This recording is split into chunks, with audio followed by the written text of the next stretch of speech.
What up? I'm Joshua Bassett. I'm here with Zach Sang, and we talked about just about everything you could imagine. So stick around and enjoy. Hello, beautiful human. Thanks for clicking or tapping on our conversation with Joshua Bassett. I am so excited right now because he is truly one of my favorite artists of all time. And after this conversation, he's one of my favorite people to walk this planet. So please leave your honest feedback in the comment section below. Hit like on our video, share this channel with those you care about, and hit subscribe. By the way, we only have one sponsor today, and because of them, I smell like sugar cookies, and I love it. I love sugar cookies, and I love Native. Native's awesome new holiday-inspired scented products are officially here.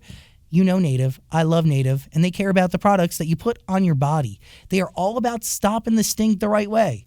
That is the Native difference. You've heard me spiel about Native's legendary aluminum-free deodorant, Native's mission to overhaul your entire hygiene routine by creating products that are made with simple ingredients like shea butter and coconut oil, so you can smell great all day long, but also know exactly what you're putting on your body. With classic and rotating seasonal scents, Native really does have a scent for everybody. My favorite is mistletoe. You got to try their holiday scented deodorant, body wash, or toothpaste. They come in scents like candy cane. I'm currently wearing sugar cookie, and I'm a big fan of the fresh mistletoe. They're only here for a limited time, so give the gift of self-care the easy way with Native. Try it out and let me know what scent you go with. You'll get 20% off your first order. That is nativedeo.com/Zach. Or just use my name, Zach, when you're checking out for 20% off your first order. Enjoy it. And please, enjoy our conversation with Joshua Bassett. Let's do this. Hi, beautiful human. I'm Zach, and welcome, Joshua Bassett. Hey. We're here, baby. Yeah, we are here, and we have a lot of life to discuss and a lot of music to dissect. And Yes, I've been thinking about where to start because I've been wanting to get you on the show for a long time. Right. I met you years ago. Do you remember this? Yes, no, I was just going to say, way before, it was like a couple weeks before I booked High School Musical. It was like we met at the Troubadour. Yes. And we were talking, and I was a fan of yours because, I watched the show, and you were like, what do you got going on? I was like, well, I'm going up for this thing, but I don't know, it's a little weird. It's this High School Musical spinoff. And I was like, I know it sounds stupid, but the script's actually really good. And I was actually embarrassed about it, funnily enough. And then, I got the show, and so much life has happened, and here we are. The most life has happened. And then, I remember also seeing you. I've seen you twice, ever. It was at the Troubadour, and then it was at a Just Jared Halloween party. Oh, my God, yeah. And I felt like Caddy from Mean Girls showing up to the Halloween party where everybody's dressed really sexy. I came to the party dressed as a pineapple, Right. feeling incredibly uncomfortable. Yes. And who was there to really kind of calm my nerves and concerns but Joshua Bassett. Oh, my gosh. No, I'm a big fan of that costume. That was so good. It was a mess, a shit show. But by the way, after that, I really start getting into your music, and I think it was maybe a couple months later you released Common Sense. Is that correct? Is my timeline almost there? I think so, yeah, because that was right before High School Musical came out, and I tried to release the song right around the time High School Musical was coming out. Or no, it was beginning of the pandemic. So, yeah, it was 4 or 5 months after that. But yeah. I remember the Halloween party. But maybe you sent me Common Sense? How long have you had that song before you released it? Oh, it was on my Instagram for a while. That's probably where you heard it. Yeah. Yeah, I was listening to it over and over again on your Instagram on repeat. Wow. It's so good. Thank you so much. I appreciate that. Do you remember the first song you ever wrote? I think the first, technically the first song I wrote was to ask a girl to formal. That's adorable. It worked. Basically, 3 guys had asked her, and she turned all of them down. And I was like, okay, if I'm going to ask this girl, I got to go big. I'm like, I got to give it all I got. So I was like, I grabbed my ukulele, and that was the only instrument I knew at the time. So I just, figured out a quick little song. And then the next day, me and my friend went to her house with I think we had flowers or something in the ukulele or balloons. I sang, and then she said yes, and then we went. So that was and I've talked about this before, and I actually sang that song in my audition for High School Musical because originally in the script, my character writes a song for Nini. And so I was like, it was just the perfect real world reflection of what it actually, the perfect reflection. You know what I'm trying to say, right? Yeah, dude, that's art imitating life right there at its finest. You had been there, you had done that. Yeah, for sure. So that was the first sort of thing where I was like, okay, I remember driving home after asking her and being like, if I was able to write a stupid song like that, not stupid, but I was like, if a silly song like that, what if I actually tried to write a real song that meant something? And so I started writing then. And I think the first song I wrote was like super emo, like super, super sad. I was very depressed, which is, okay, here's a funny story about that. The first song that I really wrote, I showed it to a friend, and she literally said, maybe stick to acting. And I was like, oh, okay.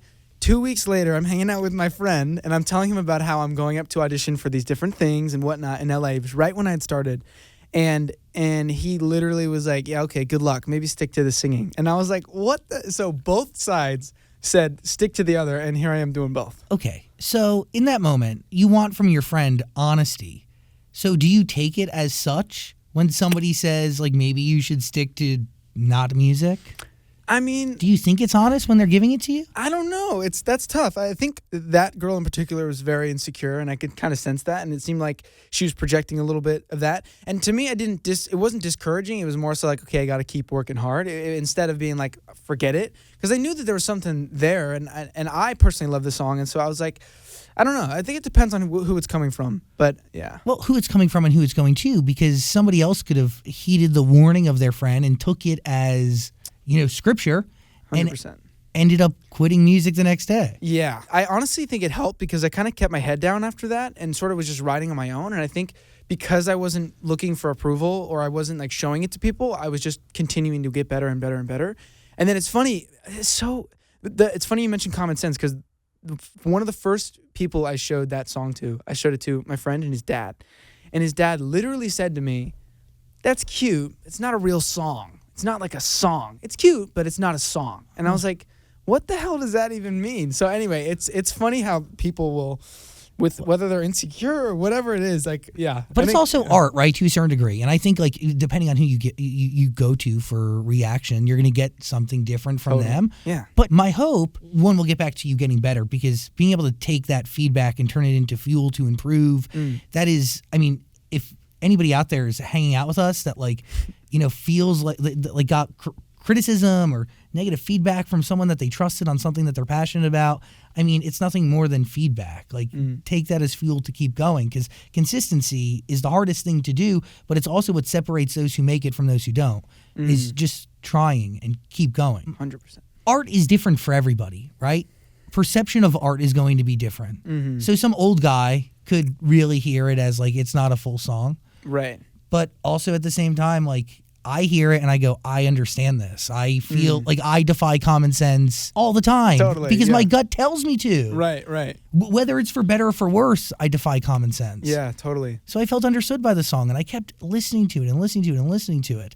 So at what point do you know that you're good? Or at what point do you choose to show it to anybody after that? Yeah, that's a great question. I don't even know. I don't know. I mean, I think I love the saying, which actually is, it ties into everything. And I heard this recently, and it really changed my perspective, especially when in regards to like my public perception or whatever. Somebody, a pretty famous celebrity who I won't say, who's been through like some bad PR stuff, had somebody say to him, don't let them tell you who you are. And I was like, oh my God, that's huge. Just hearing the don't let them tell you who you are. I don't really know the answer to where to find the line on in terms of like knowing if you're good or not. But I think at the end of the day, if you're making something you're proud of and you genuinely love it and it brings joy to you, that's all that you really need to do. And if other people like that, in addition to that, that's wonderful. Like that's everyone's dream.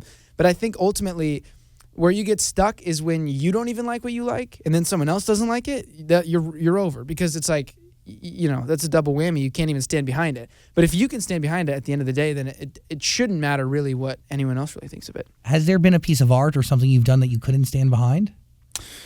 No, there's been plenty that my label has tried to make me put out, for sure. Yeah, no, there's definitely things where people are pushing me in a direction. They're saying, we think you should do this song or this show or this XYZ. And it just didn't sit right with my soul. And I was like, I can't stand behind that. And I think you hear a lot of times different artists saying, when I was early on in my career, my label forced me to put out this song, and it was either a flop or I hated it or everyone hated it or whatever. And I couldn't even argue because I didn't like it either. And so I think that's where it's really sad. But I don't think that there's anything I've necessarily put out that I can't stand behind. There's plenty that I'm like, I wish I could have done that better. But, in general, I feel like I stand behind everything I've put out. By the way, that's going to happen no matter what. For sure. For sure. By the way, I have to comment on your nails. Oh, Phenomenal. thanks. What's going on over there? It's a little far for me. I have Santa Claus. I have Macaulay Culkin, aka Nice. Kevin McAllister era Macaulay. Wow. Screaming on my middle finger. Christmas tree. I got snowman smileys. I got Rudolph. All decked out. Elf. Yeah, I'm. It's a little much. I have a fireplace with freaking stockings. Oh my God. Who did you get those done or did? Yeah. Oh, Yeah. you think I did them No, I myself? mean, I don't know. Oh my God, imagine. I mean, you can tap dance. What else can you do? I You're don't right. know. A lot of people don't know that I can tap dance. That's like one of my best kept secrets. It's a good one to have under your belt, for Right? sure. To just be like, oh, by the way, and then do that. I can tap. Yeah, mine is ice skating. That's nobody knows that I can ice skate. And then, like, I always tell friends when I'm going, I'm like, I'm not really good. And I can go backwards, I can spin, I can jump, yeah. I can dance. Yeah. Of course you can. Do you pick that up because it was something that you picked up as a kid? Do you pick it up for a job? Why? Why Ice that? skating? Yeah. I don't know. I mean, I have 5 sisters. We used to go pretty frequently with friends. And cool. I was homeschooled, and so there was no real physical activity that I did. But ice skating was like the one thing that I did that I would consider physical activity. In Oceanside, California. Yes. You were ice skating. Mm-hmm. You're Yeah. very close to the beach. Yes. It's literally called Oceanside. Yeah. So you ice skate? Yes. Yeah, I know. There's like lots of facilities that they have that, indoor ice skating. I didn't go outdoor ice skating until I moved to New York, actually. That was the first. Where'd you go? Like Central Park, Bryant Park? Not Central Park, but the... Is it Bryant Park? No. Maybe. No. I know what it is. I've gone and hurt myself there. Yikes. Do you rent skates or do you own skates? I don't own skates. I'm not that cool. Wow. Yeah, no, but I always I say own that- tap shoes. I'm just Oh, saying. wow. Yeah, I think I got tap shoes once, but I got them a little too small, and then I just never got the You, bigger set. you know what? You got to get the tap shoes in the right fit, and you got to break them in right. For sure. That's huge. I mean, Yes. that's everything. But anyway, whatever. You distracted me with the nails, but I wanted to go into your music. I don't even know where to begin. The music you're creating now is obviously different than what was. But I do want to get to what has been. Lie, lie, lie. Common Sense we got to. I also love LA, Never. But songs that you haven't really put out, really, they just live on your Instagram, correct? Yeah. Like LA doesn't exist anywhere but Instagram? But YouTube and Instagram, yeah. Okay. Yeah. Why do you stop there? Well, it's not that I've stopped there. It's just, it's funny, the politics of all of it. It's like talking about the subjective thing, my label thinks we should put out this, and I think we should put out this, and we have to compromise because we're in business together, and so we have to figure out, how to make everybody happy. And they're thinking, what's going to be the most commercially viable, and I'm thinking what's going to be the most emotionally vulnerable, and I'm like, so there's a bit of a, it's a push and a pull, and I think I haven't put out, to be honest, in the last year, I think I have 100 songs. Like, I'm not even kidding. I've written so many songs in this last year that nobody's heard and that have not gone out. And it's so funny because every single one of my friends, every single one of my label, every single person I show it to has a different favorite, including in the 3 songs that just came out. There's everyone I talk to has a different favorite. And it's fascinating to me. I think that's a good thing because I think it means I have a little bit more diverse of like different sounds and whatnot in my different songs. But yeah, it's so hard to know what to put out when and whatnot. But yeah. So do you write more in the year 2021 than you've ever written before? I would say so, yeah, for sure. Yeah, and I've also put out, actually, no, I only started putting out music last year, so I can't say that. But yeah, I definitely have written more this year than any other year. And I would say I've made more progress this year, just more growth in general as a person and as an artist, I think. But the two kind of go hand in hand, right? 100%. No, literally. I always say that, like, you can't write a song unless you've, like, at least done some of the emotional processing, because what I, in my life, and I know a lot of people can relate to this, like, I numb a lot in general, like whether it's through TikTok or through whatever it might be, I'm numbing myself a lot. And I found myself numbing all the time and then going into sessions and like trying to just open up and be emotionally vulnerable. And you can't like turn it off and on like a switch. It just doesn't work like that. And so I realized if I want to be open and vulnerable in my songs, I have to be open and vulnerable in my real life, and then it'll come through the songs, and it worked every time. But with that comes healing, right? And honesty that you haven't really come to terms with. Yeah, I would say honestly, the hardest part about this last year has been being afraid of speaking the truth. And whether that's to protect certain people or whether that's to protect myself or whether that's to, whatever it might be, I think that's been the thing stopping me the most, is like this fear of like, oh, I can't write this because, what are people going to think, or because it's going to hurt this person or whatever it might be. And I think that has like stunted me the most. And so what I've just tried to do is really when I'm in the studio, be like, you can say whatever you need to say, whatever is honest. and then you never have to put out the song. But at least be honest with yourself and do the song justice in the moment.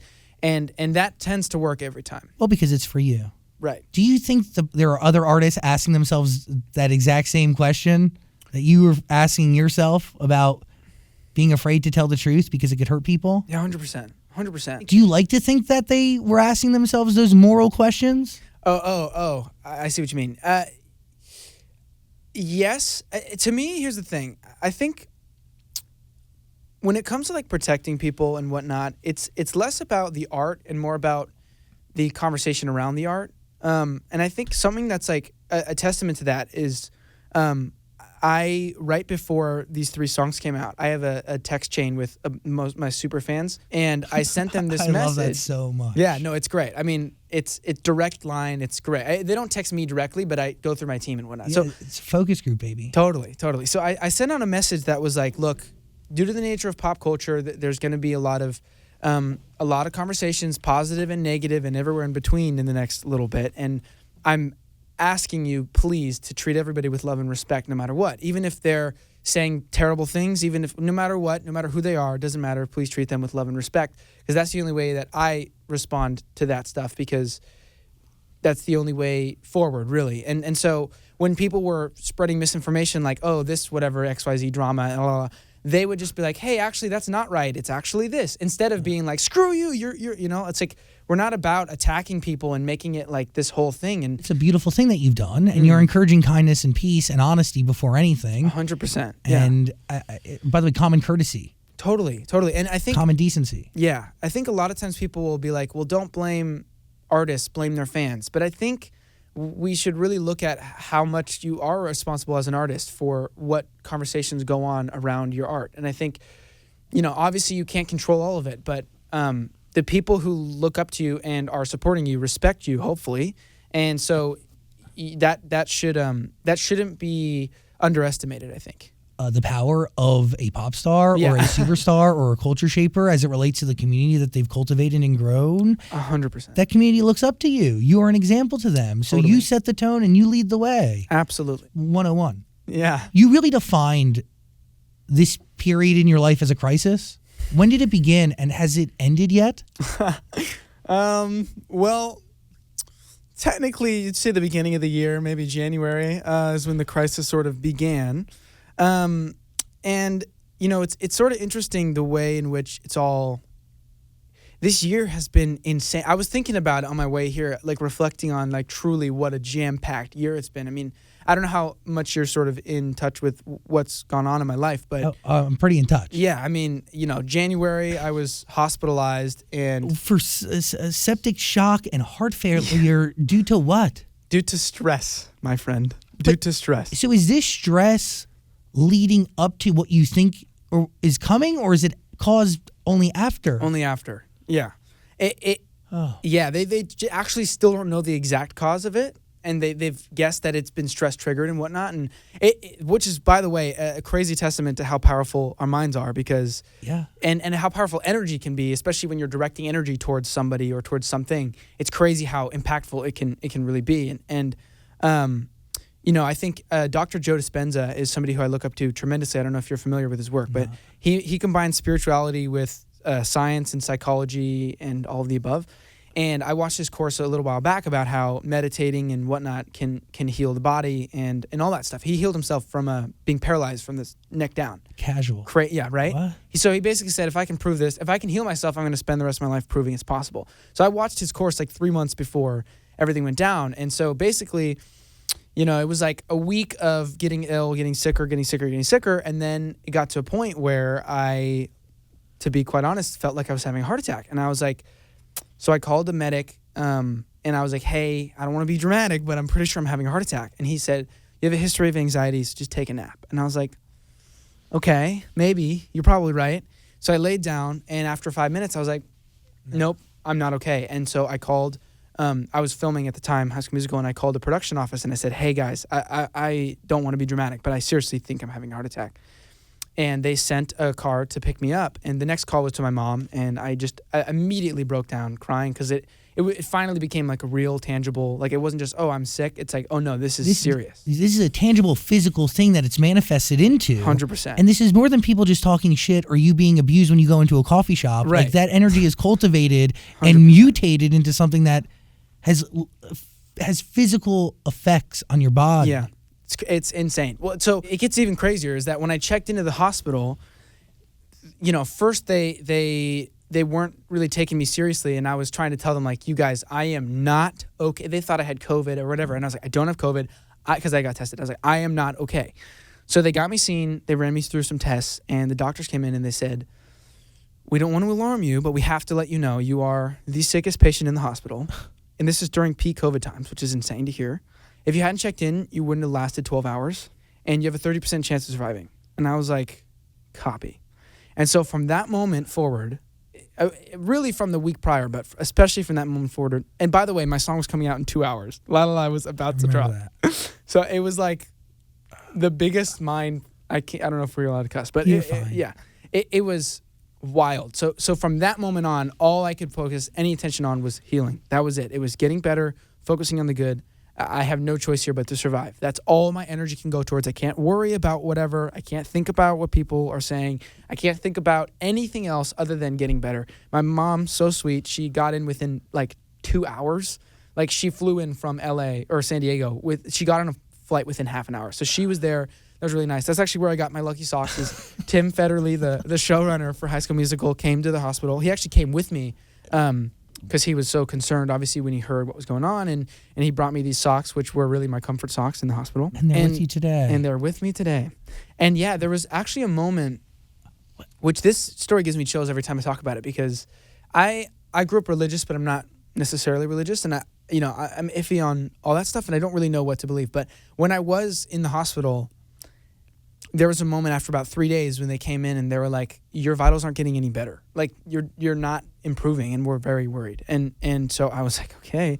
And they left, and I just remember sitting there, and I'm getting chills about to say it. I literally was like, I need help. I need help. That's all I said. I need help. Immediately, I felt at least 50% better than I had. And I'm not kidding you. The doctors came in about half an hour later. They took my blood. They did a couple more tests, and they said, we've never seen anything like this, but you've improved like almost miraculously. Like you're doing way better. And I was like, what? Like insane. The universe works that way. It's insane. But also letting those mental blocks go in your head allows for you to have like admitting that you need help, or asking that you need help, or verbalizing that out loud or internally. I mean, like that has to have actual effects 100%. to your body. Which is so interesting if you think about the power in words. Like, really, if you think about it. In the last few months, I've done my very best to not say anything that I don't want to be true. And so, if, for example, if I'm worried about something, instead of being like, oh, this is probably going to suck, saying, I'm hoping for the best. It's a slight difference, but that difference is everything, because you are putting out the energy that you want, not the energy that you don't want. Because if you're putting out the energy you don't want, you're focused on what you don't want. And that's what's going to come. Exactly. Law of attraction says it. It's fact. Dude, I grew up with The Secret. Like, nice. And I grew up, in the church, and I was an altar boy, and I read the Bible a couple times. And, it's a fine book. But The Secret, dude, the universe and the power, Oprah's Bible. That's totally. What I live by, baby. Right. Well, I think, and a lot of religious people get upset when you say that, and I think something that's interesting for me is growing up with religion, a lot of my beliefs were fear-driven. They were all based on fear of consequence. Of course, because that's the Bible, right? Exactly. It's a bunch of stories that tell you what not to do because this could happen. But there's, Totally. Yeah. But I think what's interesting is, like, people who refuse to read, like, spiritual books or, like, The Secret or whatever, anyone who's read them will tell you they get real, tangible, actual, practical improvements from them. Instead of just like a philosophical, this will make your life better, I feel better when I read. I actually have improvements. And so that's, to me, where you should judge it on is like, trust your body and trust what's actually helping you. And I think people just underestimate that sometimes. 100%. And by the way, like, this is a topic for another day, but, religion and like spiritual practices like The Secret or energy practices like The Secret, they're kind of derived from the same thing. It's about communities utilizing their energy or your own personal energy for something bigger and greater. Yes.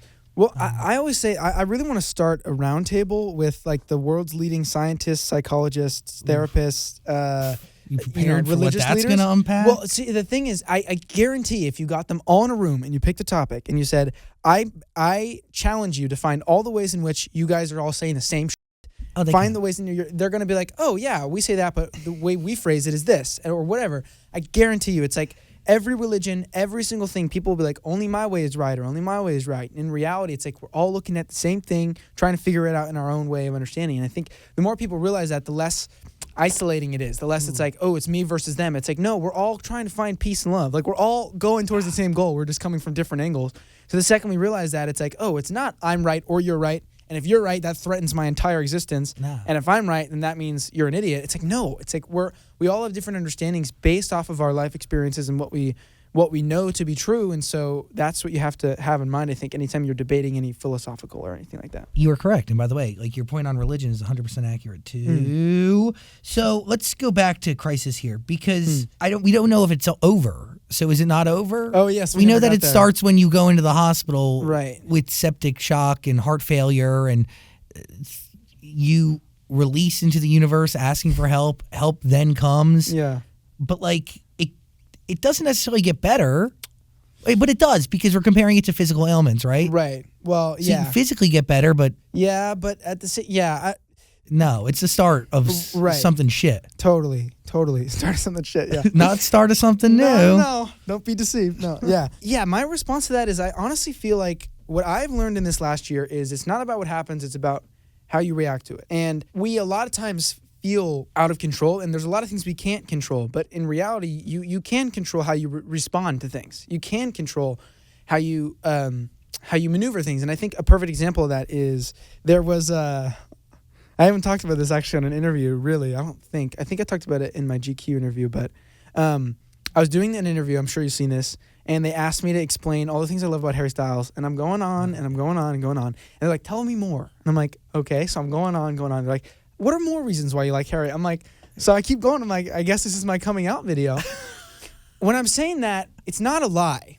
But I wasn't planning on saying that. It was sort of a casual thing where I was like, whatever. And honestly, like, I feel like we are in such a time where it's not, less and less does it need to be a formal coming out or whatever. So anyway, I say that kind of as a side comment. Yeah. And again, it's not a joke, but it's not something I necessarily intended on saying or revealing in any way, or really thought twice about. So that, I say that, I do 50 other interviews that day, I forget about it. 2 months later, that interview is trending #1 on Twitter. My entire team's texting me, calling me like, what are we going to do? This is a crisis where, we have to figure this out. There's all this panic. People saying, and I remember I was at such a place at that moment where I was like, hold on, it's okay. We're going to turn this around. Like, this isn't the end of the world. People, this is okay. And I think my reaction in response to that is it could have been the end of the world for me. It could have been like, oh my God, I didn't mean to say that. And now all this is happening and now people know and now all this is, but it was like, you know what? I don't really have anything to hide here, and this isn't something that needs to be the end of the world. And so what ended up happening is I ended up seeing what a lot of people were saying, good and bad. And when I saw all the negative, I realized like we really aren't as far along as we think we are.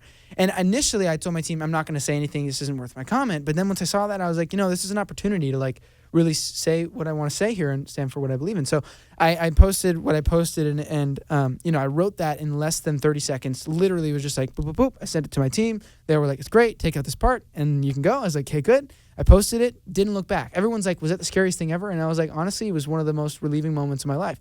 So that example is like, that, again, could have ruined my week, could have ruined my month. It could have made me miserable. It could have been frightening for me. But because of how I responded to it and reacted, it turned into a really beautiful thing and actually really liberating. And seeing how many people it helped was really also what. So anyway, but by the way, like that's beautiful. Embracing honesty really went on to help a lot of people, truthfully, and no matter to what degree that is honesty and your truth, it did help a lot of people. And God, I remember it like it was yesterday.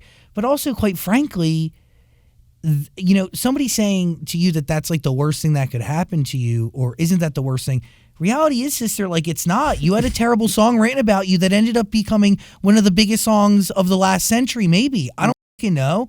And that's way fucking worse, is it not? I don't know. I don't know how to compare traumas. I don't know. Yeah. But like at that point, like I cried when I read you did. I think it was GQ. You did a written piece. I really did. I took on your baggage when I was reading this piece and hearing you talk about this idea that you couldn't even go into a coffee shop because they'd play this song over and over again. Yeah. And I feel, admittedly, by the way, I mean, that's like that's disgusting. You are a terrible human being who's making assumptions, gross assumptions, and there's millions of you out there. And I felt bad for a few different reasons. One, because you know what we do here. We talk and we dissect art. Right. You know, we dissect songs. We try to give people meaning and stories behind them. And a part of me is like, you know, have we in some way perpetuated this culture where art needs to be released and it needs to be about somebody, whether it is or isn't. And then at the same time, you have the ability to then creatively elaborate on whatever you want in that song because you have creative freedom. Right.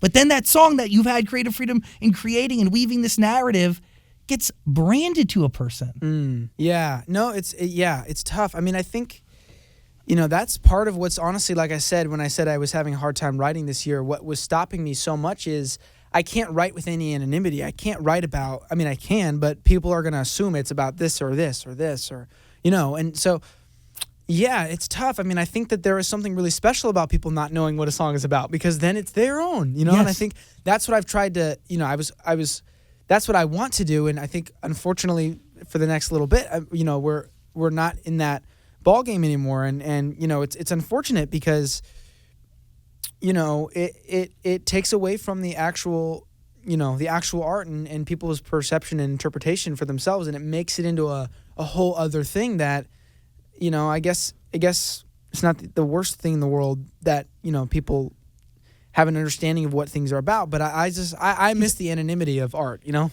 But it's when you take the gray and you create you choose to assume because you know you talk about in Crisis it only being half true, and then you also say that you're okay with playing the bad guy. But like, were you the bad guy? Like the thought of looking at you and thinking bad guy like doesn't even appear in my brain. I think sometimes people need people to be the bad guy, whether that's to feel better about themselves or for whatever benefit they have, they need to make people the bad guy. I do say it's cool if you want to play the bad guy. I mean, it's more so like okay, if you're gonna do this, like, I can't stop you from trying to create a narrative or trying to push an image or whatever onto somebody. But I'm human too, you know. It's like and also like the hardest thing in this last year has just been biting my tongue. And sort of trying to protect the people that I love and trying to, but the thing is, this is the problem with, you know, so the 3 songs coming out, right? Crisis, Secret, and Set Me Free. I cannot explain my side of the truth or explain defend myself without having to expose other people, without having to then be like, well, this is actually what happened and here's why. Like it. And so that was what was tough is like, I don't want to do the same thing that's being done to me. That's not my goal. I'm not trying to tit for tat. Two wrongs don't make a right. 100%. However, you cannot ignore a very vital part of this story and hope that, you know, everything goes your way and pretend like there's not this other reality to it and then force that on somebody else and then force them to deal with it. And expect it to just be like, oh, okay, yeah, sure, treat me like garbage, and I'm just gonna stay quiet and let you do whatever you want. But, but literally, more than just a single person treating you like that's what brought me to tears, dude. Is this idea that you can't even live a fucking normal life? Yeah, I mean, yeah, part of it's like what I signed up for, but at the same time, no, I mean, yeah, I guess so. Yeah, honestly, to be honest, I think I'm so used to it that I'm not fazed at all. Like, I appreciate your anger, but I'm like, it's very hurt by it. Well, just the idea of you not being able to live a normal life. Okay, obviously people come up to you, but like, you know, there's a line there. And well, I think there's something to be said about the fact that the person played it over speakers and would never ever come to me and say anything to my face ever. Her coworker apologized on her behalf. You know, it's like that's the thing is like people are all talk, and that's something that's been really revealed to me over this last year is like you can go on Twitter, you can go on TikTok and feel like the end of the world. And then you go outside and you're like, oh, nobody's actually in real life doing this stuff. And that's why my rule and what I try and tell people is like, before you tweet, close your eyes and picture that person, whoever it's to, in front of your face. Picture them literally right in front of you and say it to them. If you can say it to them and feel good, go ahead. Or if it still holds up, then go ahead. But I think that's where the internet is tricky is it doesn't feel like real life. It doesn't feel like it's real people. And so you're able to do that. But unfortunately, then when it starts impacting real life, that's where there's a problem. Yeah. Or actually, no, I think the internet itself is a problem, but it becomes like more dangerous when it has a real world impact, which we're now in a point of the internet where everything has a real world impact. The internet is like real world. Yeah, exactly. Yeah. So why do you feel the need to protect those who haven't protected you? I've thought about that a lot. And honestly, when I wrote out my text that I sent to my fans before, I read it to my therapist that day and broke down sobbing, just sobbing. And I was like, the reason why I couldn't figure it out for a minute, but I realized that's all I asked. That's all I wanted. That's all I could have asked for is just a simple, hey, maybe don't do this. Maybe let's treat people as human beings. My philosophy is when you really love somebody, you want to protect them and you want to care about them. And I realized in wanting to protect people that I love, that the people who haven't protected me, maybe they didn't love me in the way that they think they did. And maybe they didn't actually love me because true love, not romantic, true love says, I care for you as a human being and I care in your best interest. Yeah. And I want to make sure that you are okay. And when that isn't shown, it to me, I don't believe you if you say you love me and then you throw me to the dogs or whatever. And so, actions speak louder than words. Love is an action. I think the reason why I'm trying to protect people is because I really love them. And I don't know if I could say that in the other way around. But do you love who they were? Not who they are. Well, that's another thing. I mean, I think when you're in the hospital literally fighting for your life and the people you expect to, who know how bad your condition is, be there for you when they're not. It's all the information you need in the world of who they really are. Ultimately, I can say to you honestly, I have love for everybody. That sounds bullshit, but I am able to, and a lot of people are, but I'm not saying this just makes me special, but I do my very best anyway to find the humanity in everybody no matter what. And even if people are cruel, even if people are whatever, understanding that there is something that happened along the way that caused them to not feel love in their heart and caused them to want other people to suffer. That doesn't mean I can tolerate and let people do whatever they want. That's not saying what they're doing is okay. I'm by no means endorsing them. But I think if people really knew the impact that they had negatively on people, if they actually felt what they are, the pain they're causing, I think it would stop in a heartbeat. Truly. Anytime someone's being cruel. But it takes communication to get there. No, for sure. I mean, again, I just think to answer your question of do you love them or do you love who they used to be or who they are now? And the answer is, I don't know that it's any different. Obviously, there's a difference between knowing somebody and loving them. Certain people I don't know anymore at all. I say and set me free, I don't recognize you. And so that's the thing is I don't know them, but I can still deep down, as hard as it might be sometimes, find love for that person or those people, whoever it might be, including people who, this is a kind of a side topic, but, I posted recently about people telling me, this is a trigger warning just for anybody listening. Is it okay if I talk about it? Yeah, of course. And we're definitely, we have to discuss this. Yeah. Yeah. You're going to talk about what people said online in regards to you talking about being abused as a kid. Yeah. So I opened up in a GQ interview about, without going into much at all, just sort of mentioning that I had experienced abuse when I was a kid, and I've just recently been coming to and realizing what actually happened and fully processing that, and I'm still in the middle of processing that. And some people, like I said, are numb or are not seeing people as human beings, whatever it might be. And they were saying some things, and somebody said like, you deserved it, and I forget what else. They were downplaying the idea that a man could be abused. Right, it was the most disgusting, horrendous, grotesque, vile things I'd ever seen written on the internet by people who claim to support or have another human's best interests. Right. Disgusting. Yeah, and I wrote a song called "All in the Name of Love," and it's like don't say it was all in the name of love. Like don't say this is all for the greater good. But anyway, when do you write that song? I don't know, 6 months ago maybe. Yeah. So is "Set Me Free" attached to what you went through as a kid? Because like, dude, the creaking sound at the beginning of the song that sounds like it could be a floorboard or a bed. Like, what is it? It's the sustain pedal on the piano. I mean, it is eerie, and definitely sets a very dark tone to what ends up becoming a very freeing song. Totally. I can go like, why must I hurt for you to feel okay? Who are you talking to? Yeah, I mean, writing that song, I wasn't thinking about any of the stuff that happened in my childhood. It wasn't really about that, and honestly, the why must I hurt for you to feel okay is this. You might say this is a bullshit answer, but it's not. It's about a handful. It's about a lot of people. It's about a lot of situations. Anytime somebody has specifically hurt somebody to feel better, like that. And I have countless examples in my life of people doing that, and I'm sure many people do as well.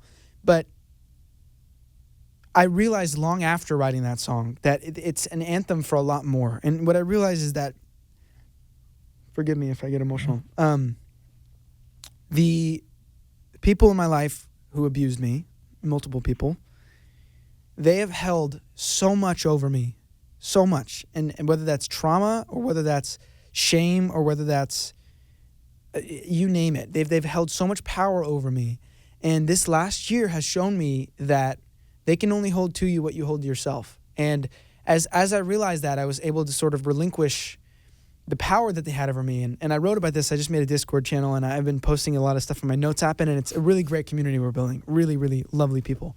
But what I said is I wrote a thing about fear, and I said, fear is all they really had on you. And I think a lot of times people use fear as an intimidation tactic, or they use fear to, whether it's to abuse people or to get what they want, whatever it is, people use fear.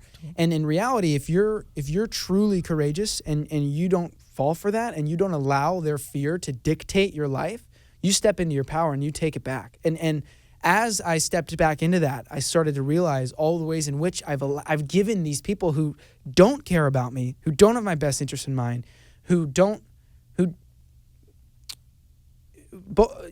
of the above, I gave them all the power in the world. I gave them the power over my psyche. I gave them the power over my body, how I felt about myself. I gave them the power over my entire being.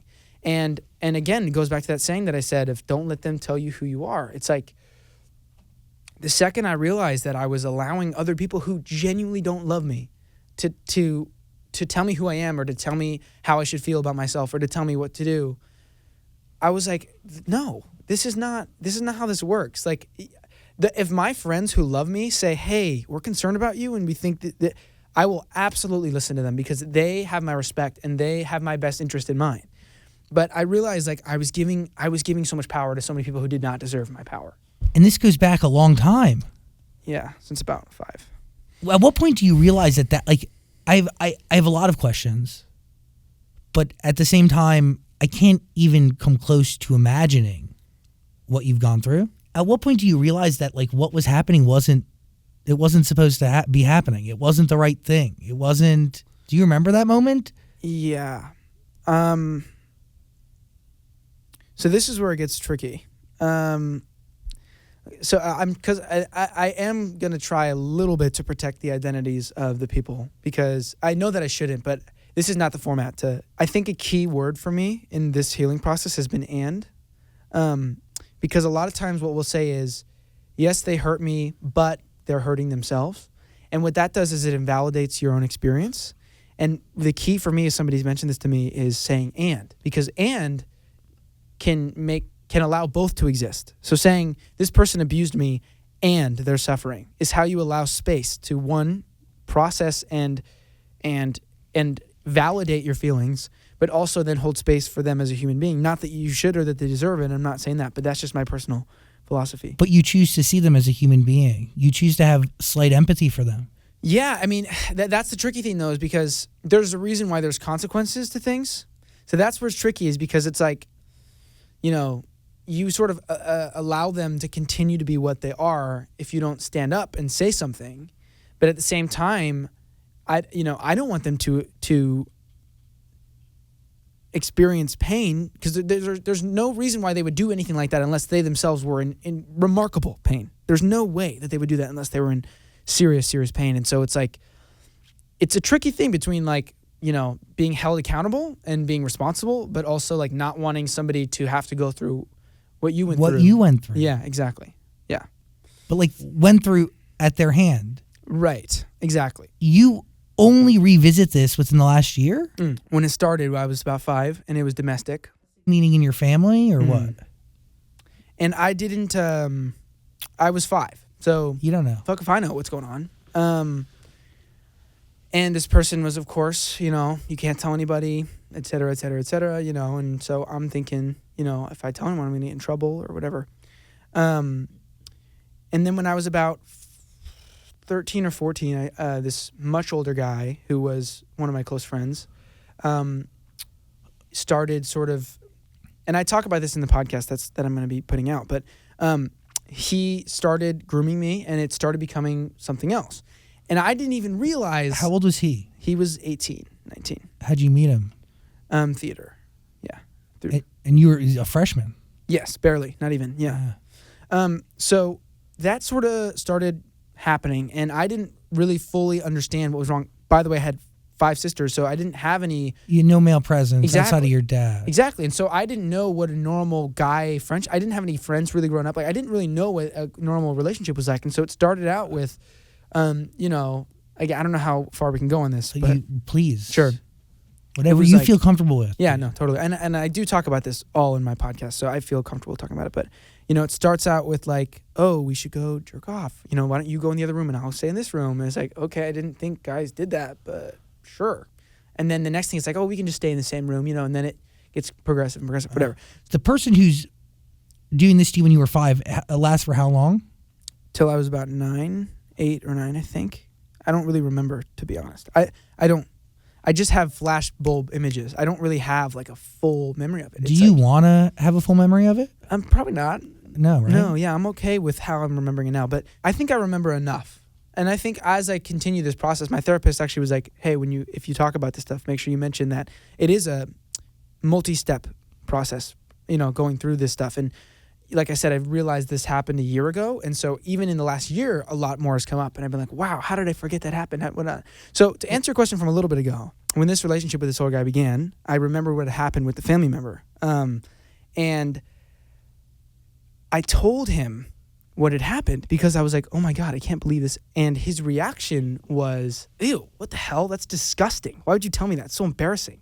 That's gross. Why would you tell me that? And he was the first person I had told. And it just was like, boom, gone. Forget about it. That is never coming out again. No one will ever know about that. That's the most disgusting thing in the world. Forget about it. Little did I know, of course he was uncomfortable with that because he himself was perpetrating it. But the reality is you felt enough trust to share this with somebody probably for the first time. Mm-hmm. Yeah. And that's what I, is really tricky is like if if anyone watching this does remember something and they want to share it, just be extra sure you really trust and know who you're sharing it with because that's really crucial, sort of who's the space for you initially when you're sort of, whether it's a therapist or whoever, just making sure that there's somebody you can trust. So yeah, that initial thing made me push it all away. And again, I was like 13, 14. So technically that was the first time I remembered. I pushed it away again. And then last year, came back. It's like, whoa, all at once. Yeah, because when it rains, it pours. Right. Yeah. And so it was like, what the hell? How did I forget that happened? And in processing it, it's been tough. And, like even a week ago, I was in therapy and I got really angry for the first time about it. And she was like, good, thank God you're finally angry about it. And it's because it had been so long ago, and I had been so conditioned and so like wasn't really looking at it because it was just something I'd pushed away my whole life.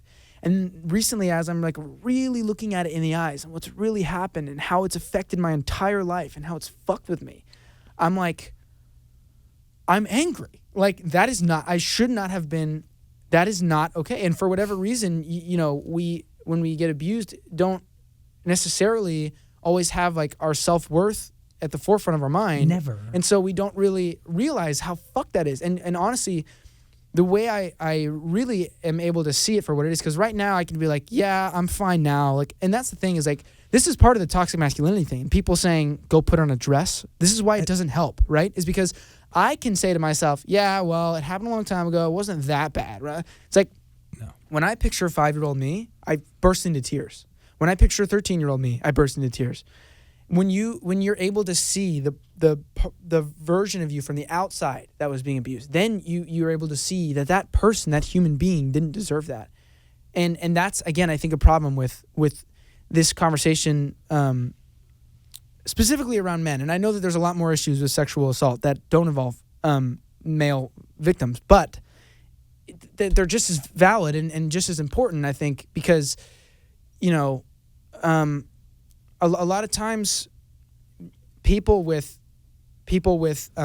are more inclined to abuse have been abused themselves. And until we break the chain, until we have a space where we say, hey, if this happened to you and it was wrong and you knew it was wrong, you're valid. That's all we need to know. That's all we need to be saying and having space for. And the more we can do that, then people can process, and then people can actually talk about what they've been through and in a healthy way, instead of, I saw people messaging me or whatever saying, if they said that to you, I can't imagine what they'd say to me if I were to come out about what I experienced, right? It's like, that is the opposite of how we fix this problem. And you just like hit the nail on the head so precisely.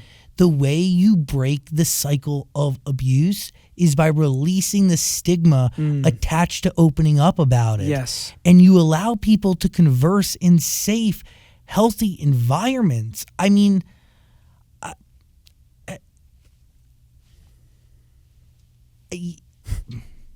I have many people in my life, and I have people very close to me who have gone through things similarly, and they go their whole life without even acknowledging it. And it starts to manifest and mutate into things that like they don't even pick up on and they're unaware of. And it's not until you sit down and you take a look at somebody's actions that they can actually connect it back to what was and what happened. God, the way you fix this cycle is by allowing people to speak openly about it and by getting rid of the stigma of mental health and trauma. I mean, God, man, we're all human beings. We all go through things. So the fact that like anybody out there would make any sort of space, whether it be digitally or physical, unsafe for somebody who's just looking to share and open up about their experiences and are in search of healing, that's very disgusting. And you know who you are, truly. God, how do you fix that problem? The answer is it's so big. Yeah, well, I think the first step is breaking the taboo. Yeah. I mean, literally every time you talk about a taboo, you break it by definition. Like a taboo is what we won't look at, what we won't talk about. And I think, I grew up in a household where everything was taboo and where no one really talked about their feelings and no one talked about anything. And what I realized, and what a lot of people I think realize when they do speak up, is it's 10 times scarier when it's unsaid. Yeah. When you want to say something but you haven't yet, holy shit, it is terrifying. It is like the end of the world. What are they going to think of me? What's going to happen?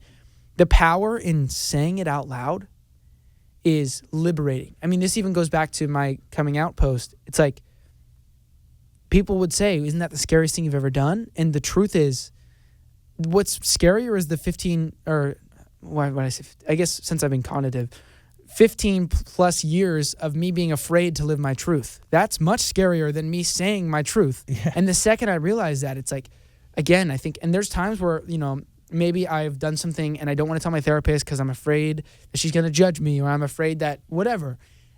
And then 5 weeks later, after all these sessions, I finally built up the courage to say it. And I'm like, oh, that wasn't that scary at all. That it was much worse when I wasn't saying it. And in saying it, you take away this shadow that it has. It's like, I forget this story, but it's like these people in a cave being afraid of the shadows like on the wall. Like they've been afraid to go outside because there's these shadows from these people outside that are huge on the wall, and they won't even look because the shadows are massive. And they're like, these people are terrifying. We're never going to go outside. And they turn around and look, and the people are a tenth of the size of their shadow. And they realize, oh my gosh, I was scared of the shadow. I wasn't actually scared of them. And I think that is crucial in terms of,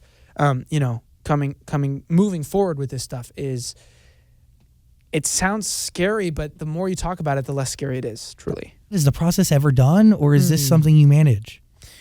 I don't know. I mean, that's a great question. I don't know if I'm qualified to answer that because I would hate to say either way. But,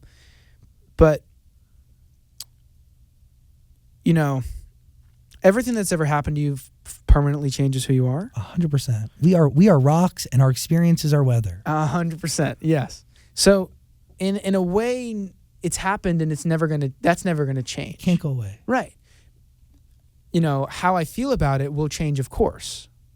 But who it's made me is forever. And yes, I'm going to turn into somebody else, but every time I change as a person, it's embedded with the DNA of who I was before, and so it's like, I don't know the answer to that. I mean, I think I'm going to continue to be processing it for probably a while. And I am fortunate that I'm getting like really good help from my amazing therapist. I know not everyone's as fortunate to have those resources, but, I don't know. It's still something, again, it's still very fresh for me to even be processing. So I can't give you an answer there, but. Are you proud of who you've become? Yes. Yeah. I think, a lot of people were like, what took you so long to say these 3 songs, for example? Mm-hmm. Kind of a different, diverting real quick from the abuse. In my current public situation, people were like, what took you so long to say this? And what took you long to find the words and the courage and all that stuff? And I realized that when you don't have love for yourself, then when other people hate you, it reconfirms the hate you already have for yourself. So you believe them. Or when you have shame and you think you are unworthy of love and people confirm that, it further solidifies it in your head. And once I stepped away from everything and I found love for myself and I found respect for myself, that's when I realized I wasn't being loved and respected by the people who I should be being loved and respected by. And that's when I fully saw what was wrong with all of it.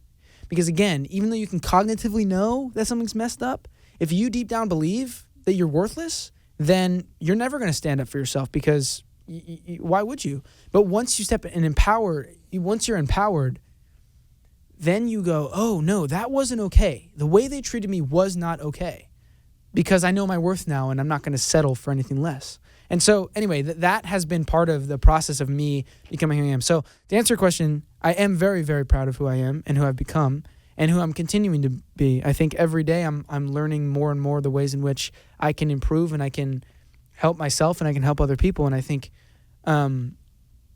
standing up for what is right and putting my best foot forward and getting through this year, which was to hell and back and hell again, getting through that and who I've become, I'm absolutely proud of that and excited to sort of see what's next, because I think this year has forced me to become a completely different person for the better. I think I was sort of coasting, and this year has just put me in a box and said, climb out, and I had to like Batman in the cave, I had to just rely on my own strength and rely on my own everything to jump and climb out of the cave.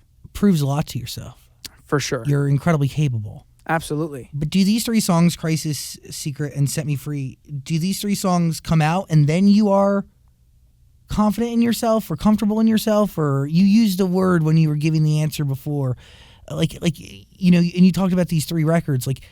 Do you feel, I'm trying to figure out the right way to phrase it.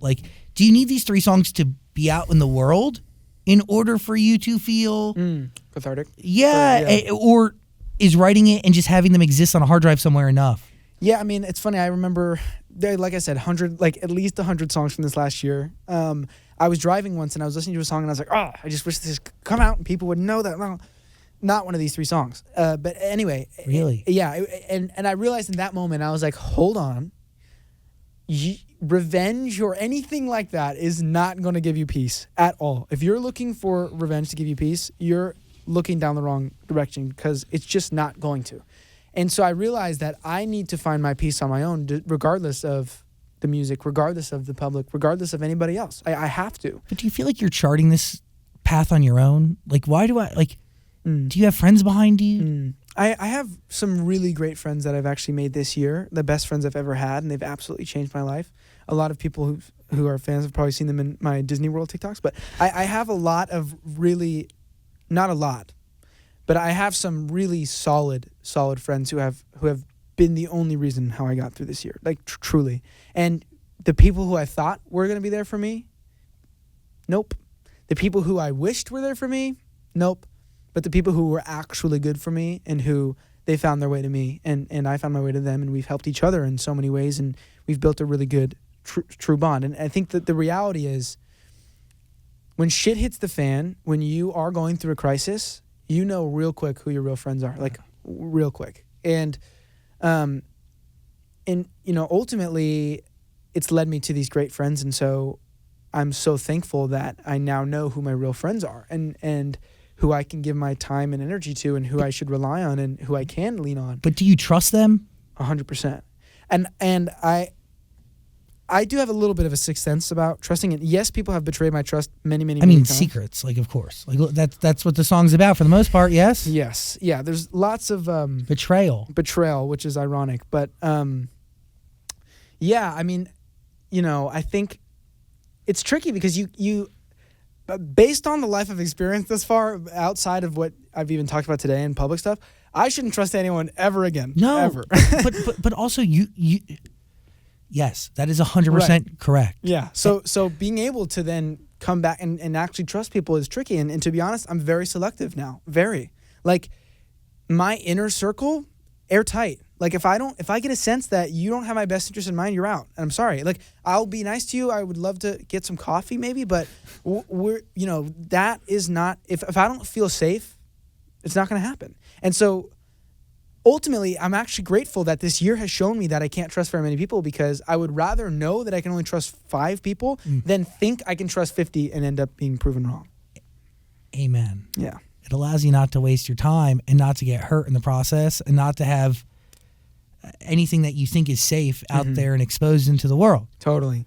And one more thing on that in terms of trust, because I used to take any sort of mistake as a breach of trust. Like, for example, if I told a friend something and they accidentally said it to somebody else, I would be like, you're dead to me. Like I can't trust you ever again. Obviously, I still have to be selective with who I trust, in terms of, like, my friends have to understand that specifically for me, people are going to be asking them questions, and they have to understand, like, to respect that. But ultimately, like, the way I gauge it is, like, do you have my best interest in mind? Do you have my best interest at heart? And are you willing to put that into action? Not just say that you have my best interest in mind. If you slip up here and there, like, and tell me, then we're good. Like, truly. But if you don't have my best interest in mind, then there's, like, no room. There's just no room, because it's only a matter of time, And it's like, so anyway. By the way, like, coming to that realization is beautiful and profound, and will allow you to live a much healthier, safe, friendly existence. Yes. That allows you to be a person and yourself. And that's all I could wish for you, because truly, dude, like, you should be incredibly proud of yourself. I don't know you incredibly well just off this conversation, but I know to a T, I know with every fiber of my being that you have such a beautiful moral fiber, and your empathy is, like, I want to cry, like, it's admirable, bro. It is admirable to the point where it's like, I can see the good in people. I can understand their struggle, but, like, you are incredible. Truly, truly, truly. Shucks. Are you, like, I don't know. I don't even, like, are you surprised that you've been able to, like, what do you want from society when you chose to share that your baggage with them? Did you have expectations? Or did you just do it because you felt like you needed to for you? Yeah, it's funny. So there was a period where, and my friends all know this, I was like mortified of putting out anything that talked about anything. I was like, no way. I'm going to get eaten alive, all that shit. And I was allowing the people who hated me and who did not care for me at all to dictate my life. I literally was putting so much weight into those people. And what my therapist helped me to realize and my friends helped me to realize is so many people feel like they don't have a voice. And I am in such a fortunate position in which I do have a voice, in which I can say something and have any sort of impact, whether that's small or large. Like, in general, I have a voice. And so to me, it became so apparent that it's essential that I speak the truth. It's essential that I put out this art that expresses what I've been through and will help people, and it has. And that's what's been the most beautiful thing I've ever seen is people saying this helped me get through this, or this put into words what I couldn't, and whatnot. Like, seeing that, it just makes it all worth it. So in a way it's for me, and in a way it's on behalf of people who either have been mistreated or have been beaten down and have sort of let it consume them and haven't been able to get back up. And I think the fact that I've gotten it back up and I am on my own 2 feet is not something to be ashamed of. And it is, so putting that stuff out is like, it's funny. People think that it's just, I don't know. People's opinions don't get to me anymore. Like, after this year, like, there's nothing you could say to me I haven't seen. Exactly. Like, and it's like, there's so many people benefiting. It's like, the noise doesn't matter anymore. Like, again, this is what's so cool about my Discord channel is like, we're building such a beautiful community and so many great people. And any time I see any negative comment from somebody who literally doesn't have any idea what they're talking about, it doesn't, not only am I like, it's fine, ignore it. It doesn't even faze me because I'm like, my purpose is greater than your disapproval of me. Like, what I'm doing and how I'm helping people, hopefully, is far, far more important. And again, even if everybody hates me and one person is better off because of my art, then I'm going to put it out. And I'm not going to let people bully me into shutting up. And I think I probably did let people bully me into shutting up in the beginning of the year, including myself, in terms of just like feeling like I couldn't say anything and feeling like, and now it's like, no, you don't get to tell me. You don't get to tell me what to do and who I am. I fully believe in life evening itself out. I agree. Fully. Like, karma, call it whatever the hell you want. It always evens out. And to anyone in high school, by the way, who is experiencing high school bullshit, I don't talk to anybody from when I was in high school. Like, literally one person. And those people ruled my life. They were my world. When they spread rumors about me, that was the end of it. That was like awful. And it's so funny. Did they spread rumors about you? Oh, yeah. I mean, yeah. Especially in theater. It's like, that's how it goes. But rooted around what? Sexuality, funnily enough. Especially because it was a Christian theater. So, there's all that shame and all that bullshit. It's just different things here and there of like, oh, he made out with this person and, stupid shit. Like, that just doesn't, but when you're in high school, it feels like the end of the world because, it is your world. And that's another thing is when you have shitty friends and you start to realize your friends are shitty and you're like, I want better friends. Like, for example, there was a period right before I moved to LA, where there was a really nasty rumor going around, and everybody, like at least once a day, someone would come up to me and be like, hey, I heard a rumor, whatever. And I would explain myself and they wouldn't believe me or they didn't, whatever. Oh. And I just slowly was like losing friends or losing people I could trust. And I remember being like, oh my God, all of my friends, I can't trust any of them. And I had one friend that I was like, I know I can trust her no matter what. And I don't want to go too much into the rumor, but basically it was about me and this other guy, this older guy. Somebody spread a rumor that we had that they had caught us in the act or whatever. That rumor wasn't true, but what I wasn't able to express to people was that it wasn't consensual. So like that was where it was even multi-layered and fucked. What's crazier is that a teacher was spreading that rumor. A teacher. Wait, what? Yeah, crazy. So this is high school? Yes. Yeah, it's insane. So basically, again, it was like day after day someone would come to me like, hey, I heard this rumor. And I'm like, that's not true. And they'd be like, oh, I don't know. It sounds about right. And it was just like all this shit. Yeah, it's like ridiculous. So that happened. And then again, there was this one friend. And I literally was like, when all else fails, I have her. she calls me one night and she says, hey, I heard a rumor. And I was like, okay. And I explained to her it's not true. And she's like, you can tell me. And I'm like, no, like, what the hell? So anyway, it was ridiculous. And then she ended up hanging up the phone, and I cried myself to sleep. I was literally like, I have no friends. I was like, I'm at the bottom of the barrel. I have nobody. I'm completely alone. I literally wept myself to sleep. I woke up to a phone call. The phone call woke me up from my manager that I had booked my first role, Stuck in the Middle, in LA. And I moved to LA that day. And it was just so cool because it was such an example of like all those people were falling away, and I thought the end of the world. All my friends at the time were gone. And I was like, I can't trust anybody, nothing.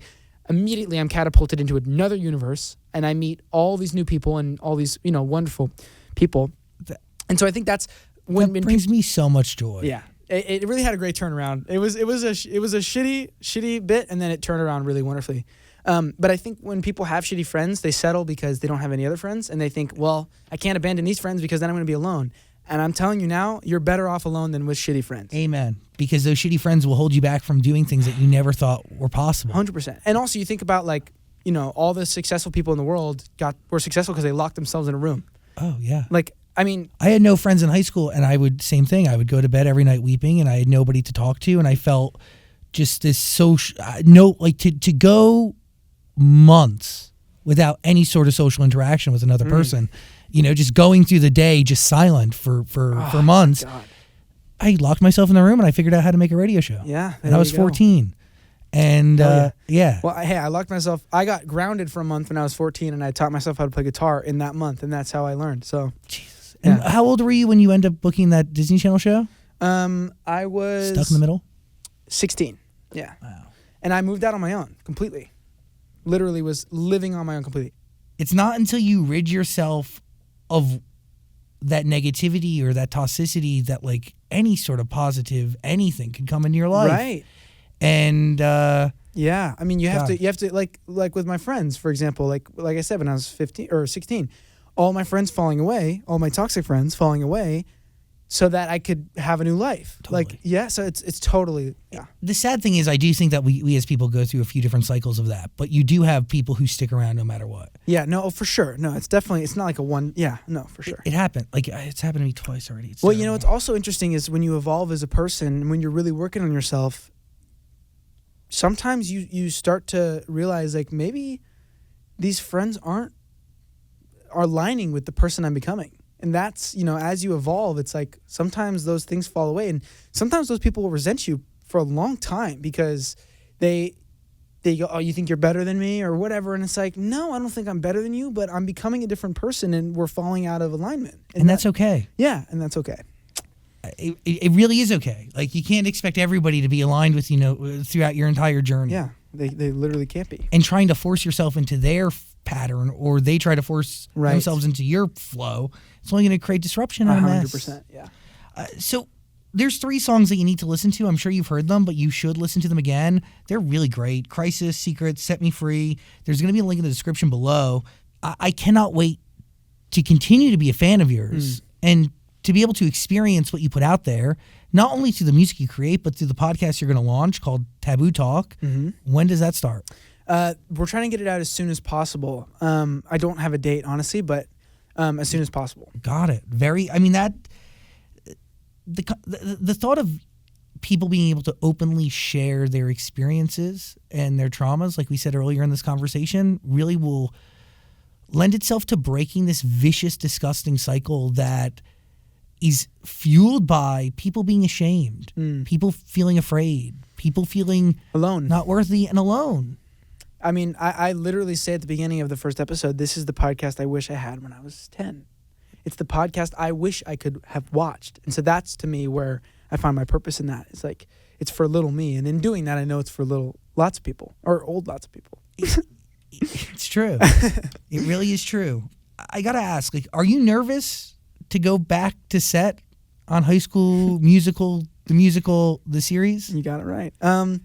I am not. I'm very excited. I think we have a really, really awesome season lined up, and I think, it's gonna be truly a blast. I think we have a lot of really great episodes lined up, and it's gonna be, I think, the most fun one yet in terms of writing and morale and all that stuff. So I'm really excited. How is Joshua Bassett different today than the last time you were on set back January, February, right? Yeah. That's a great question. Probably a long one to answer. Yeah, I think I'm different today in that I am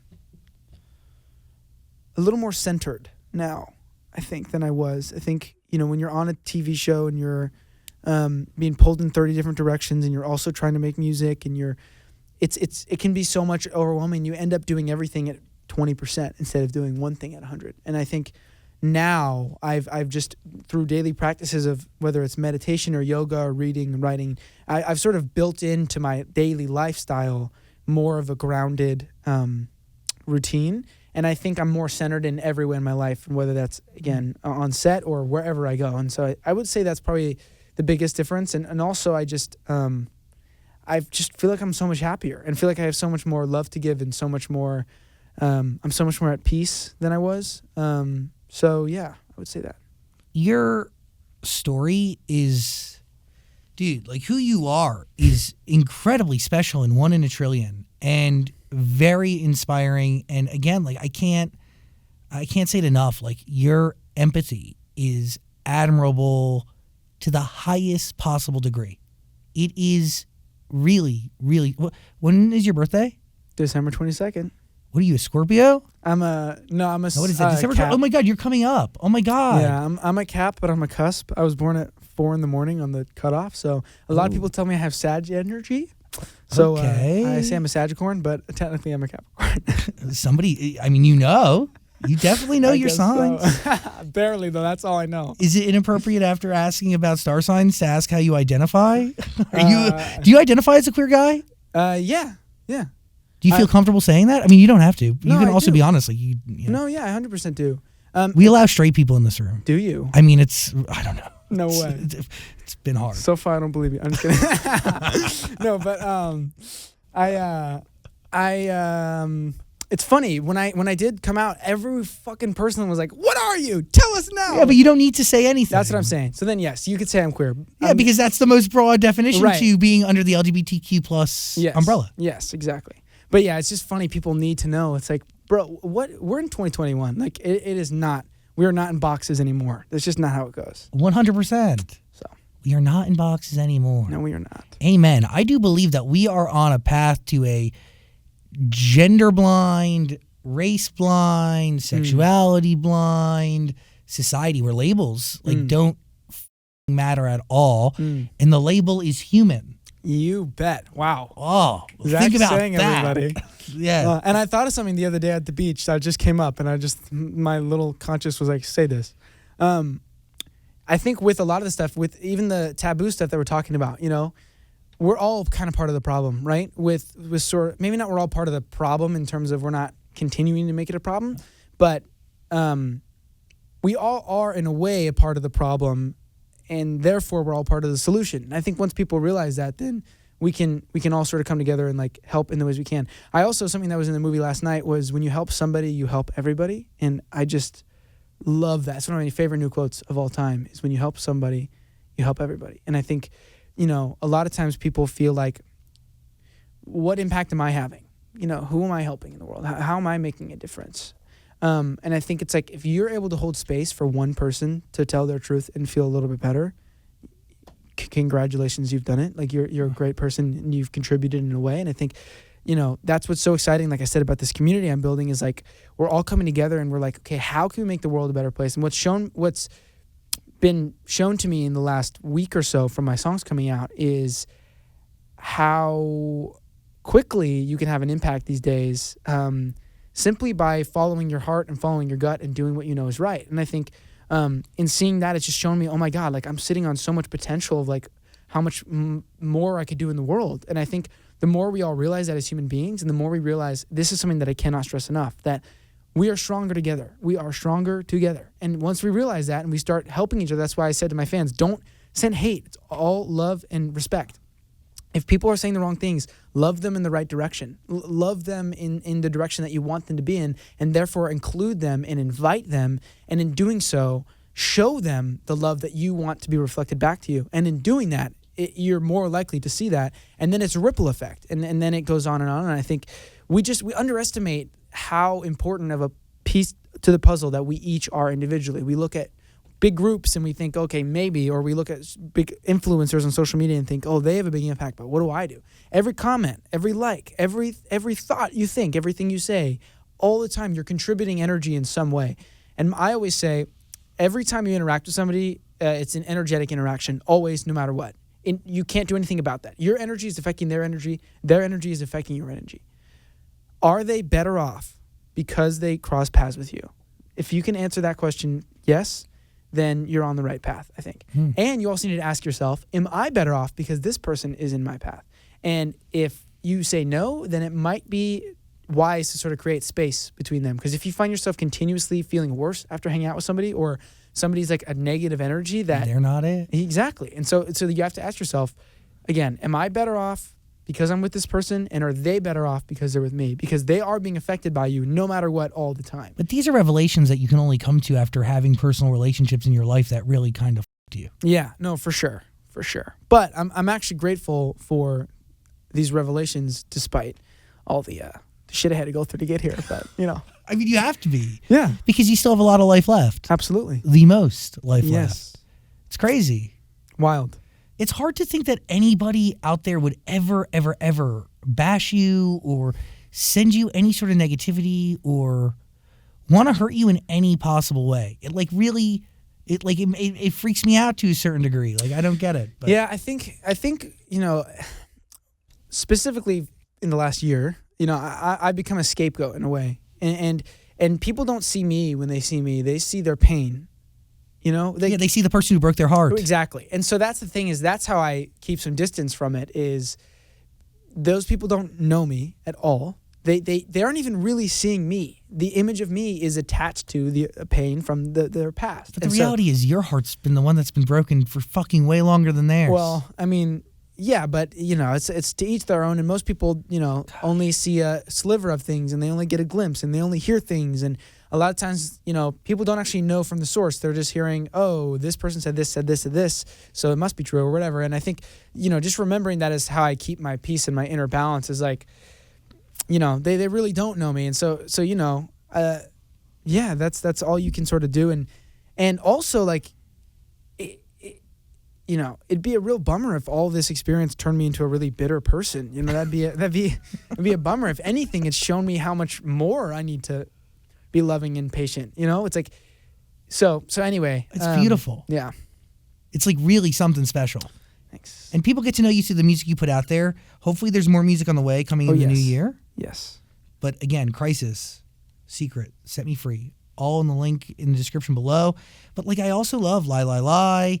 Feel Something you never mentioned. Have you heard Feel Something? I love Feel Something. Hold me like it's the very last time, at least for tonight. Pull my hair and kiss my head, and we'll get high. Yes. Have I heard Feel Something? Who the f*** did you write that one about? Oh, man, you're asking all the fun questions today. That's right. Who's pulling whose hair? Listen.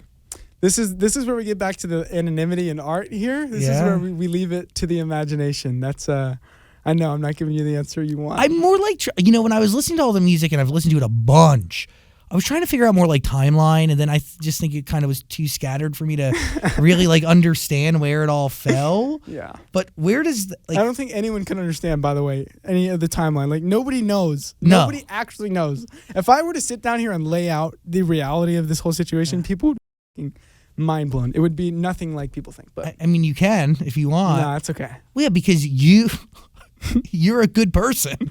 I'm trying to be. It's gonna pay off, dude. But Feel Something, is that about? I mean, I don't know. Like, is that about? It sounds like somebody just looking to feel something after being numb. Yeah, I mean, honestly, that song is really like an anthemic collection of experiences. Like, yes, there's a narrative in it, but it's also like it's multiple different experiences I've had over time with friends and with romantic partners. It's like it's not necessarily like, oh, this one moment in time, and so that's what makes that song so special to me. Is it's like so. But what's funny is every story in that song is true, except for jumping off the Santa Monica Pier or skinny dipping. I did not do that. I would hope so. The Santa Monica Pier. But yes. Oh, so you skinny dip somewhere else? Listen, I'm not endorsing that. I'm not recommending it. Please. I ain't skinny dipping. Nobody is prepared for that. Blindfolds required. But, NDAs. Yeah, blindfolds, bags over your face. It's like you think I'd be taking you to like some like remote location, right. like you're my hostage. Yeah. But no, I'm just gonna get naked in a pool. But so you did. Who's pulling whose hair? Listen, Zach, Josh. I I like to be reminded that I'm alive, so I get it. Taboo Talk is going to be the podcast. We don't know when it's going to come out, though, but please just follow this man on all the social medias that matter so you can be in the loop on it all. And, God, there's so many other lyrics that you put into these songs that really stand out to me. But then you say, we'll never let you hurt me how you hurt me ever again. Mm-hmm. How do you ensure that? I think it's honestly more of a personal boundary, and a mental boundary. Yes, you can physically create a boundary, but it's also just like I said, coming to understand that somebody doesn't have your best interest in mind. With that knowledge, you then are able to say, you don't have full access to my heart. You don't have full access to my space and my being. So you can come at me. You can try again, but I'm not going to allow you past my force field. Like, it's just not going to happen. The way they would hurt me is if I sort of allowed them back into my force field and sort of let my guard down and whatnot. That puts you at a vulnerable position. And I'm not saying that you shouldn't allow people into your space, but the people who hurt you, who you know are going to continue to hurt you, for the foreseeable future, the way you ensure it is a personal boundary and a mental guard saying, I'm not allowing you in anymore. This isn't happening, and my foot's down. And you want to forgive these people who have hurt you, but once you forgive, do you let them in again? I think that's case by case. I think it depends on what they did, first of all, and also like who they are now. Because sometimes people will say like, I'm sorry and I'm working on myself. And that's great. But a lot of times people don't change overnight. And I think, it's important to know that. And the thing is, I've given people so many second chances and have been like, I'm not going to allow this person back in, and then been like caved and either been seduced back in or whatever it is, and sort of just allowed them to do what they did, and then they do it again. And then after a certain point, you say like, okay, I can't do this anymore. Hopefully you don't have to go that many rounds with somebody before you realize your worth and you step away and say, this person doesn't have access to me anymore. But again, I think that's a case-by-case thing in terms of letting people in again. And I think the reality is like, if somebody says they're sorry and then they do the same thing, and then they say they're sorry and then they do the same thing, and then they keep saying it and they keep doing it, then you have to say, okay, you're clearly not sorry because you're not actually changing. And if in 5 years you have become a different person and you want to reconnect, let's do it. But until that's your reality, until you're living the thing you're saying you want to be, then not yet. I'm still so early on in my healing process that I don't know where I'm going to end up. That's tough. I can't thank you enough for your honesty. And your words and today have the power to help human beings in a way that's like, you can't even measure it. You will not even be able to quantify the light that is going to be shed on so many people's dark reality that they've just packed away into a box and it's been collecting dust. Yeah. I mean, that this year has forced me to face all that stuff. So in a way, why do it alone? Right. Yeah. Well, and I do have to thank you truly. Like I said this in the hallway, but I'm not really doing any on-camera interviews right now, like at all. And I think because I've been screwed over by so many different outlets and so many different people that I just have so much fear around, trusting people because people will twist what I say and whatnot. So I just have to thank you truly for creating a space in which I feel safe. I mean, all of my friends who have been on the show are like, oh my God, Zach is the best. He's going to take care of you. Don't worry at all. So thank you for what you do and for giving people this space and being so like present and so warm. And it really makes all the difference in the world because I wouldn't open up if you weren't as open as you are. So really, I have to pay thanks to you. I've had goosebumps for a majority of this conversation, and I am shaped by, yes, my experiences and yes, my traumas, but also I'm shaped by the conversations that I have with people in this very room and I've had with people over the years. And when people choose to share their genuine selves, and that genuine self is so really fucking beautiful and such a gift to the rest of society and to those that they touch, it is those are far and few between. Not everybody's like that. People open up their genuine selves often, but like very rarely is their genuine self like this beautiful this thing that is so what you'd aspire to be. And you are definitely in that category because your true self is rather selfless and also compassionate. And I've said empathetic a bunch of times, but I really definitely beyond appreciate you, but also I appreciate who you are as a person and what you give to this world and the light you shine. Because again, like I'll say it again, the light that is emanating from you today through the words you're sharing will shine a light on people's dark presence and help them cope and help them figure it out. And I don't know, help them see the light or at least see a brighter future because you, dude, are really remarkable in your music. You're one of my favorite artists. So I've been trying to get you on this show for like a year and a half. Like, ask your publicist. I've sent more emails about you. Really, like before, like I did before anything. Like I genuinely give a fuck about your music. I give a fuck about who you are, and I can't thank you enough for being here and really, really, really just being yourself. And I have the most respect and admiration for it. And God, dude, like, thank you, sir. What is success to you? Like, as you look forward and you look at a brand new year and you close out this chapter, like, do you care about success? Do you have a definition for it? Like, well, what does it look like? First of all, thank you for your kind words. That was like the nicest thing anyone's ever said to me, so thank you. Yeah, it's true. Well, I do want to say something about the empathy thing and just the overall compassion thing. I haven't always been the most empathetic or compassionate. I think that's something to note is that it's really been something I've been working on truly, and I've hurt people and I've done my fair share of damage in the world as well as trying to spread light. So I just think that's important to acknowledge that like it's an active work on myself, and it's not like I feel like I'd be doing a disservice to just be like all this. It's something I have to actively work on all the time. It's not organically there. You have to, but nor is it a muscle. Like it is there in somewhat. You have to access it and remember to lean on it. Right. No, 100%. Yeah, for sure. But to answer your question about success, to me, numbers are not a thing in my life. Like, ask anybody. Like, this is something I have never said publicly. I don't know how much money I'm making on High School Musical. I refuse to know. I refuse to know how much money I have in the bank. I refuse to know. I don't need to know. Numbers to me are irrelevant. It's energy, not numbers. I don't need to know the numbers. I love that. Let's pay the bills with energy. Let's think about them, and they'll get paid. I realize that is a very privileged thing to say, but I will say this. About a month before I booked High School Musical, woke up to a notification from Chase Bank that I had -$2 in my bank account. -$2. And it didn't faze me for a moment. I went, I have to pay rent in a week. And I have no idea how it's going to happen, but it's gonna work itself out. I'm not kidding. 6 days later, I got a residual check from a commercial that was exactly, if not just like $100 more than what my rent was. I pay my rent, and then a week later, I was about to actually quit acting, which is so dramatic. But a week later, I booked High School Musical, and it was like, boom.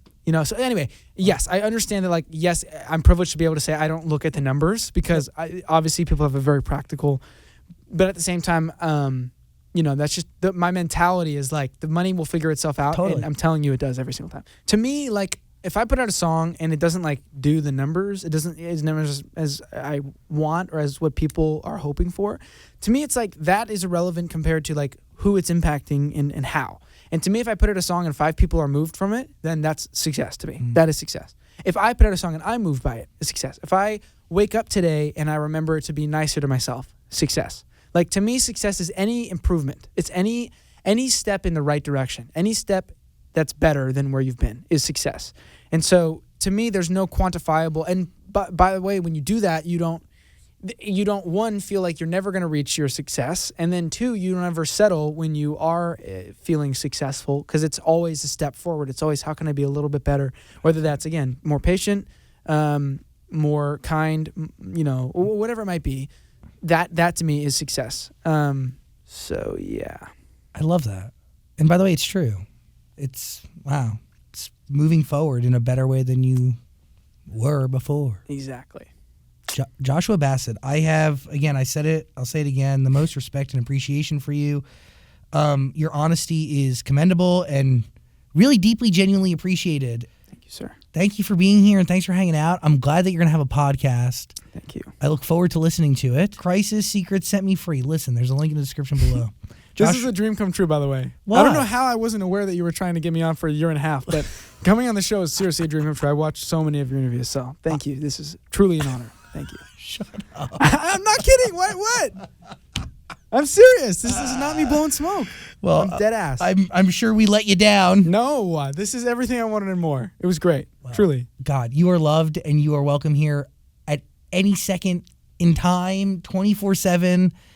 You really genuinely are one of my favorite artists, and now I can say you're one of my favorite people on earth, and you're helping make society better. So thank you for being here. And thank you. Yeah, you're a gift, Joshua Bassett, everybody. Shucks. Thank you, Zach Sang. Hey, beautiful human, thanks for watching our full interview, but I get it. Like, a full interview is a lot. So we got a clips channel. We don't expect you to watch the full thing anymore, so we just gave you the highlights. Please subscribe and notifications and all that stuff.